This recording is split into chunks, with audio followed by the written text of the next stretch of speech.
평강이 우리 모두에게 임하기를 예수님의 이름으로 축원해 드립니다. 오늘 말씀은 사도행전 20장 1절에서 12절 말씀을 근거로 사람을 살리는 사람이라는 제목으로 하나님 말씀 증거하겠습니다. 성령이 이끄는 교회 사도행전 강의 78번째 시간입니다. 교회 안에는 두 종류의 사람이 있다고 생각이 됩니다.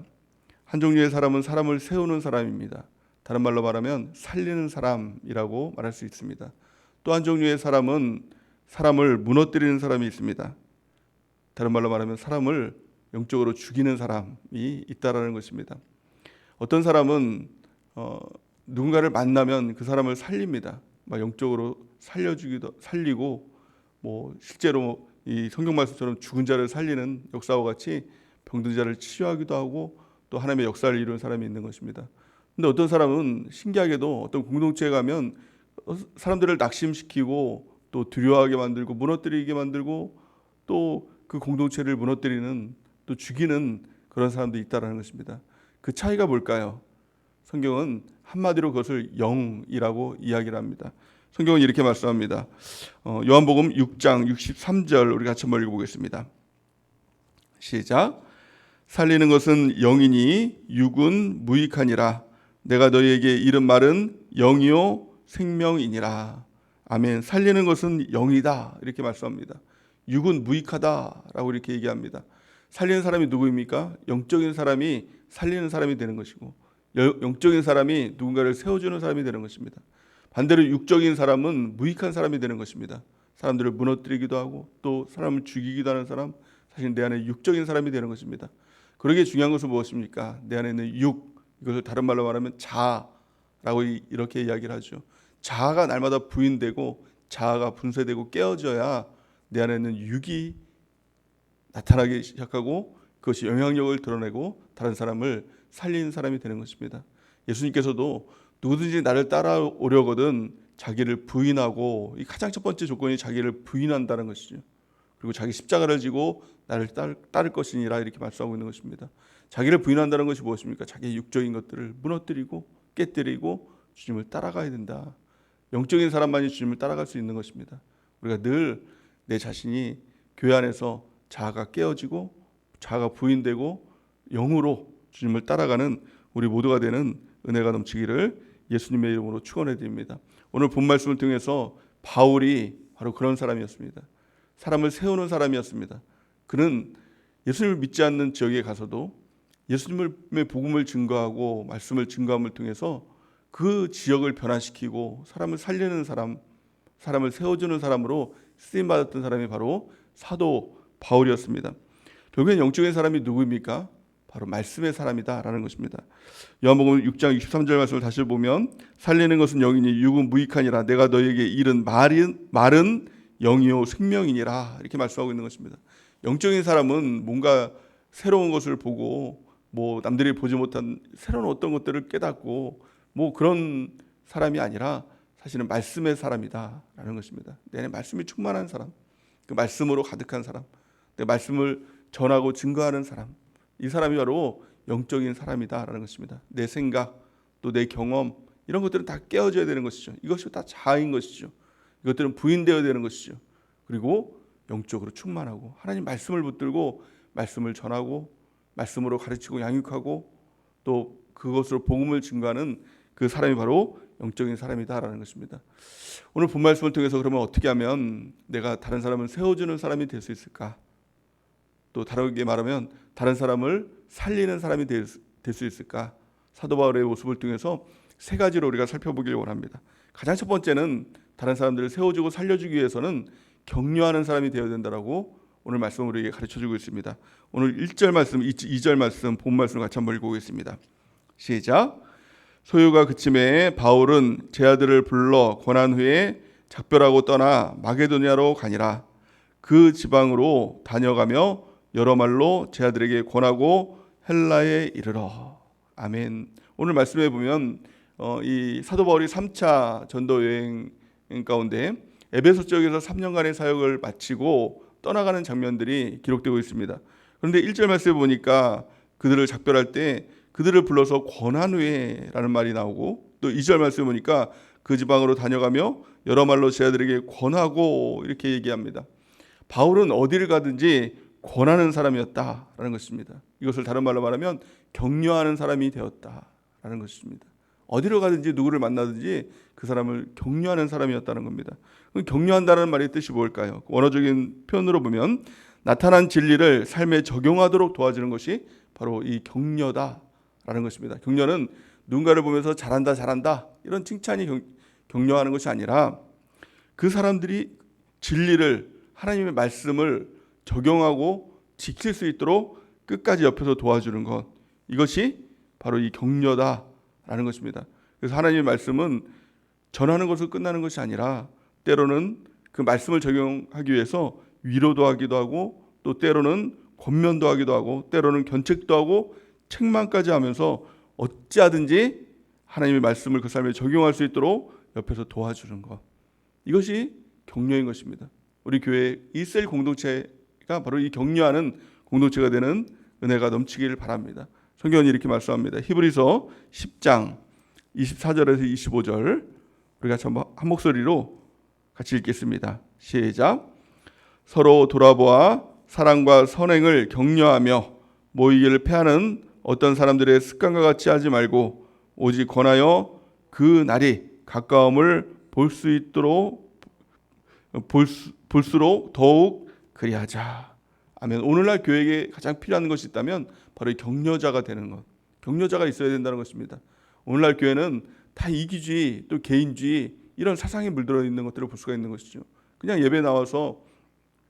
교회에 나와서 예배 한번 드리고 가고, 또 찬양 한번 하고 가고, 또 혼자 헌금하고, 혼자 신앙생활하고, 혼자 기도하고, 모이기를 패하는 이 시대가 바로 지금 이 시대인 것입니다. 특별히 이 코로나 이 팬데믹 시대를 겪으면서 더 그런 일들이 일어나게 되는 것이죠. 심지어는 교회도 안 나옵니다. 집에서 인터넷으로 예배드리고, 또 그것을 예배라고 또 생각을 하는 사람들이 있는 것입니다. 그것은 진정한 예배가 아닌 것이죠. 진정한 예배가 무엇입니까? 모이기를 힘쓰는 것입니다. 함께 있는 것, 함께 예배드리는 것, 이것이 진정한 예배인 것입니다. 어떤 사람이 되야 됩니까? 서로 돌아보아 사랑과 선행을 격려하며 모이기를 패하는 어떤 사람들의 습관과 하지 말고 오직 권하여 그 날이 가끔을 더욱 그리하자. 모이기를 힘쓰도록 더 권하는 사람이 되어야 된다. 격려하고 그렇게 할 수 있도록 인도하는 사람이 되어야 한다는 것을 말씀하고 있는 것입니다. 두 번째, 사람을 세우는 사람, 사람을 살리는 사람이 되기 위해선 어떤 사람이 되어야 될까요? 오늘 말씀을 통해서 함께하는 사람이 되어야 된다라고 그렇게 말씀하고 있는 것입니다. 오늘 본 말씀의 배경은 이 사도 바울의 전도여행, 3차 전도여행에 대해서 이야기를 하고 있습니다. 사도 바울은 어디를 가든지 혼자 여행하지 않았습니다. 그냥 혼자 하면 훨씬 편하겠죠. 그냥 뭐 걸리적거리는 사람도 없고 그냥 혼자 복음 증거하고 또 혼자 있는 것이 사실은 편합니다. 사역을 하다 보면 같이 하는 것보다 혼자 하는 게 그냥 아싸리 편합니다. 그런데요, 교회는 혼자 무엇인가 하는 것이 아니라, 독불장군이 아니라 함께 해야 한다는 것입니다. 같이 있는 것이 때로는 의견이 맞지 않고, 때로는 그 사람까지 같이 손잡고 가려면 시간이 더 걸릴 수 있다 할지라도 함께하는 것이, 그것이 진정한 사람을 세우는 사람이고 또 살리는 사람이고 또 그것이 교회 공동체를 이루는 사람이다라는 것입니다. 왜 함께해야 됩니까? 그 사람과 함께 동역함을 통해서 그 사람을 살리는 것입니다. 그 사람도 세우는 것입니다. 서로 세워지는 것이 바로 이 교회다라는 것입니다. 1차 전도 여행 때는 이 사도 바울이 바나바와 요한과 같이 함께했죠. 또 2차 전도 여행 때는 실라와 누가와 같이 다녔습니다.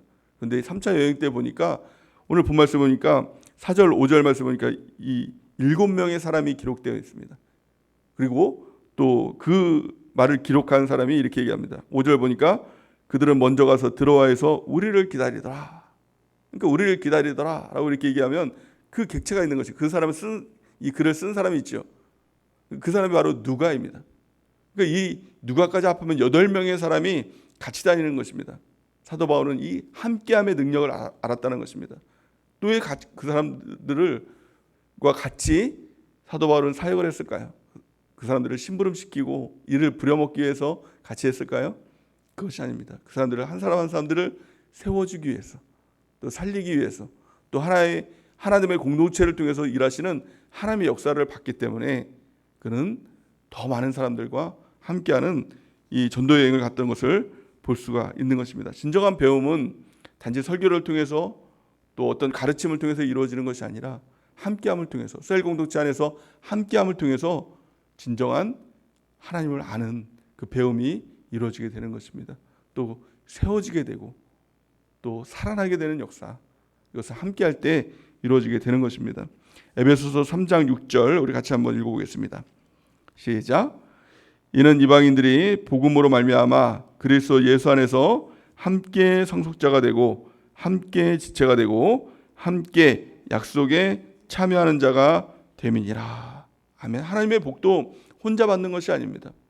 천국도 혼자 내가 예수님 잘 믿고 내가 예수님 교회에 열심히 나와서 예배드리고 또 헌금 잘하고 또 뭐 봉사하고 전도하면 내가 혼자 천국 가는 것이겠지, 그것이 아니라는 것입니다. 성경에 보니까 함께 상속자가 되는 것이다. 함께 지체가 되고 함께 약속에 참여하는 자가 되는 것이다 라는 것입니다. 그래서 교회의 가장 큰 핵심 한 단어를 꼽으라 라고 하면 함께하는 것입니다.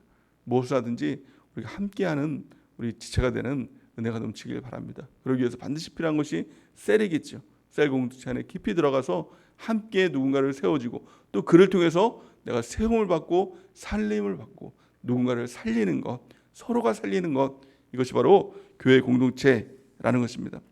세 번째, 살리는 사람 또 세우는 사람이 되기 위해서 필요한 것이 무엇일까요? 그것은 바로 끝까지 가르치는 사람이 되어야 된다라고 성경은 말씀하고 있는 것입니다. 오늘 7절 사건에서 한 사건이 나옵니다.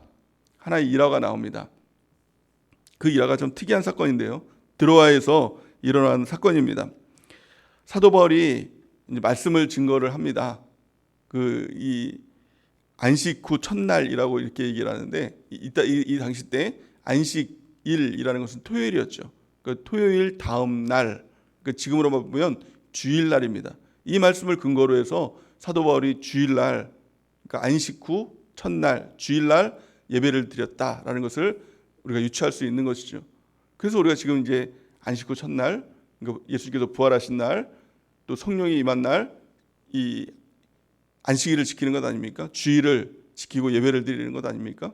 그래서 이것을 시작으로 해서 사도 바울이 안식 후 첫날 주일날 이제 말씀을 증거하고 예배를 드리는 것입니다. 그런데 사도 바울이 말씀을 한번 증거하면 그 시간이 굉장히 이제 오랫동안 말씀을 증거했던 것 같아요. 지금 우리는 일주일에 한 번씩 만나서 이제 한 시간씩 이제 예배를 드리고 또 말씀을 듣고 그러다 보니까 이제 그 시간이 자주 모이잖아요. 그러니까 뭐 한 시간 예배 드리고 또 그 다음 주에 또 예배 드리고 이제 그렇게 할 수 있는 시간적인 여유가 있는데 사도 바울은 한번 말씀을 증거하면 또 언제 올지 모르는 사람이기 때문에 그게 또 마지막일 수 있기 때문에 사도 바울은 모든 자신이 가지고 있었던 복음을 다 그들에게 전하는 것입니다. 그러니까 시간이 오래되는 것이죠. 밤중까지 말씀을 계속 증거하는 것이죠. 근데 유두고라는 이 청년이 그 말씀을 이제 듣고 있었습니다.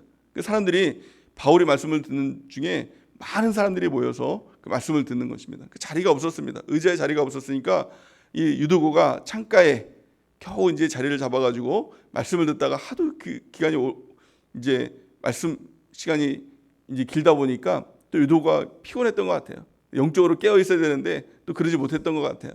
그러니까 이제 유두고가 꿈꿔보고 졸다가 창가에서 떨어졌습니다. 떨어졌는데 어떻게 되냐면 다치고 끝났으면은 그냥 해프닝이었을 텐데 죽었습니다. 근데 어떤 사람들은 이 유두고가 죽지 않고 잠깐 이렇게 기절했다, 뭐 그렇게 얘기하는 사람이 있는데 그렇지가 않습니다. 성경은 유두고가 죽었다 이렇게 얘기를 하고 있는 것이죠. 그러니까 예배 시간에 조는 게 보통 일이 아닌 것이죠. 정말 죽을 수도 있는 일 아닙니까? 우리가 이걸 정말 경각심을 가져야 된다는 것입니다. 오늘 성경 말씀에 보니까 뭐라고 말씀하고 있습니까? 7절에서 9절 말씀, 이 사건들에 대해서 기록하고 있는데요. 우리 성경을 한번 같이 읽겠습니다. 오늘 7절 말씀에서 9절 말씀 시작. 그 주간의 첫날에 우리가 떡을 떼려 하여 모였더니 바울이 이튿날 떠나고자 하여 그들에게 강론할새 말을 밤중까지 계속하매 우리가 모인 윗다락에 등불이 많이 켰는데 유두고라는 청년이 창에 걸터 앉아 있다가 깊이 졸더니 바울이 강론하기를 더 오래함에 졸음을 이기지 못하여 3층에서 떨어지거늘 일으켜보니 죽었는지라. 그러니까 죽게 된 것입니다. 그러니까 예배 시간에 누군가 이렇게 갑자기 뭐 발작을 하고 뭐 이렇게 쓰러지고 막 그렇게 하더라도 예배가 진행되기가 힘들지 않습니까? 근데 죽은 겁니다. 예배 시간에. 그러니까 얼마나 큰 일입니까? 그 사람들이 예배가 진행될 수도 없는 것 아닙니까? 근데 바울이 어떻게 됐습니까? 설교를 중단하고 유두고에게 안수하고 막 그 몸에 이제 엎드리게 되는 것이죠. 그 구약 성경에 보면은 이제 그 엘리야가 또 죽은 아이를 살리는 그 모습들을 아마 유추했던 것 같아요. 그러니까 그렇게 기도하고 유두고가 살아난 겁니다. 살린 것입니다. 어떤 사람들은 유두고를 보면서 아이고 저렇게 졸더니 죽었구나 막 이렇게 그럴 수도 있는 건데 사도 바울은 그냥 개의치 않고 그냥 살리는 것입니다. 살립니다. 그리고 살리고 나서 어떻게 합니까? 또 말씀을 계속 증거하는 겁니다. 그 사람을 세우는 사람의 특징이 뭘까요? 가르치는 사람의 특징이 뭘까요? 계속하는 것입니다. 사람들은 큰일 났다, 어떡하냐, 이제 다 끝났다 라고 할 때 그냥 살리는 겁니다. 살리면 되지 뭐. 하나님이 어떤 분이신데, 죽은 자를 살리시고 없는 것을 있는 것으로 부르시는 하나님이신데, 그 하나님을 의지하고 살리고 그리고 말씀을 밤중까지 계속 밤새도록 말씀을 증거했다는 겁니다. 살리는 사람의 특징이 뭡니까? 계속하는 사람이에요. 중단하지 않고 하나님의 뜻을 계속 가르치는 사람, 그 사람이 누군가를 살리고 세우는 사람이 되는 하나님의 역사가 나타나는 일들이 나타나게 되는 것입니다. 오늘 11절 12절 오늘 결론에 대해서 말씀하고 있죠. 우리 같이 읽겠습니다. 시작. 올라가 떡을 떼어 먹고 오랫동안 곧 날이 새기까지 이야기하고 떠나니라. 사람들이 살아난 청년을 데리고 와서 적지 않게 위로를 받았더라. 아멘. 살리는 사람의 특징은 단지 영만 살리는 것이 아니라 그 사람의 육까지도. 병이 들면 어떻게 해요? 병 치료하면 되잖아요. 그러니까 하나님은 다 하실 수 있지 않습니까? 또 영이 죽었으면 말씀을 가르치고 양육하고 또 격려하고 끝까지 함께함을 통해서 그를 살리는 것. 그것이 바로 영적인 사람인 것입니다. 살리는 것은 영이니 육은 부익하니라. 저와 여러분들이 이렇게 함을 통해서 그들을 살리는 사람 되길 바랍니다. 그럴 때 어떤 일들이 일어납니까? 하나님의 적지 않은 위로. 그러니까 적지 않다는 것은 굉장히 큰 위로가 그들에게 임했다라는 것입니다. 하나님 위로의 하나님이십니다. 우리를 살리시고 위로하시고 치료하시고 또 우리에게 복을 주시는 하나님이신 것입니다. 성경은 이렇게 말씀하고 있죠. 고린도후서 1장 3절에서 4절 우리 같이 한번 읽어보겠습니다. 시작. 찬송하리로다. 그는 우리 주 예수 그리스도의 하나님이시요 자비의 아버지시요 모든 위로의 하나님이시며 우리의 모든 환난 중에서 우리를 위로하사 우리로 하여금 하나님께 받는 위로로서 모든 환난 중에 있는 자들을 능히 위로하게 하시는 이시로다. 아멘. 우리 모두가 이런 위로를 받는 은혜가 있기 바랍니다. 뿐만이 아니라 다른 사람들을 살리는 그 은혜를 통해서 그 사람들에게 하나님의 위로를 전하는, 하나님의 임재하심을 전하는 우리 모두가 되는 은혜가 넘치기를 예수님의 이름으로 간절히 축원해 드립니다. 하나님께 쓰임 받는 사람의 특징, 세우는 사람입니다. 살리는 사람입니다. 우리가 어느 공동체에 가든지 그곳을 영적으로 살리는 주의 백성 되는 은혜가 있길 바랍니다. 우리 가정을 살리고, 우리 직장을 살리고, 우리 사업장을 살리고, 우리 셀을 살리고, 또 우리 주변에 있는 모든 죽어가는 사람들을 다 살리는 주의 백성 되는 은혜가 있길 바랍니다. 그들을 늘 격려하고 그들과 함께하고 그리고 말씀을 계속 끝까지 가르침을 통해서 살리는 주의 백성 되는 은혜가 넘치기를 예수님의 이름으로 간절히 축원해 드립니다. 이 시간에